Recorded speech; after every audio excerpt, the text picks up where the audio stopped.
മിശിഹായ്ക്ക് സ്തുതിയായിരിക്കട്ടെ. ഒരിക്കൽ ഒരു കുറുക്കനും ഒരു കൊക്കും താമസിച്ചിരുന്നു.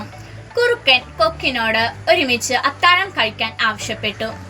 കുറുക്കൻ കൊക്കിന് ഒരു പാത്രത്തിൽ സൂപ്പ് നൽകി. കുറുക്കൻ അത് എളുപ്പത്തിൽ കുടിച്ചു.